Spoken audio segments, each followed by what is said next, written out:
که تاسو غواړئ چې ستاسو ذکر د عرش نه غیر چاپېره وشي او ستاسو نوم هلته یاد شي د عرش نه غیر چاپېره د الله د عرش نه، نو دې دپاره یو حدیث کې یو 3 کلمات راغلي دي. هغه 3 کلمات چې څوک ووایي نو حدیث کې راځي دغه 3 واړه کلمات بر اسمان ته وخیږي او د عرش نه غیر چاپېره طواف کوي، ګرځي، داسې طواف کوي لکه حاجیان چې د بیت الله نه طواف کوي یا ملایکې د بیت المعمور نه طواف کوي، دقه شان طواف کوي او د دې خپل ویونکي نوم اخلي هلته د الله د عرش نه غیر چاپېره د خپل ویونکي نوم علي.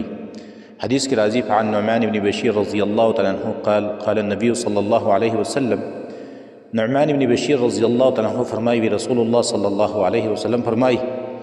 چې ان مما تذکرون من جلال الله التسبیح والتهلیل والتحمید، تاسو چې کله د الله تسبیح بیانوئ، د الله تهلیل لا اله الا الله ویوئ، الحمدلله ویوئ، یعنی دا 3 قسمه کلمات تاسو ویوئ، سبحان الله، الحمدلله، لا اله الا الله، دا 3 کلمات چې کله تاسو ویوئ نو ینعطفن حول العرش، دا 3 واړه کلمات بره وخیږي او د عرش نه غیر چاپېره تاویږي. او لهن دوی کدوی النحل، د دې لپاره داسې اوازي لکه د شاتو مچۍ چې څنګه بوڼارې کوي دقه شان اواز کوي. او تذکر بصاحبها، د خپل ویونکي نوم اخلي هلته د عرش نه غیر چاپېره د خپل ویونکي نوم اخلي او وایي چې یاره فلاني او فلاني موږ یاد کړلو، موږ یې ذکر کړلو. او بیا نبي صلی الله علیه وسلم وفرمایل اما یحب احدکم ان یکون له او لا یزال له من یذکر به،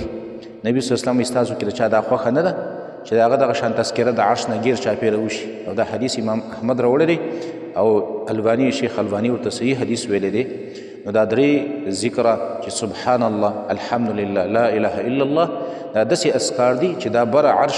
عرش ته خیږي او هلته د عرش نه غیر چاپېره تاویږي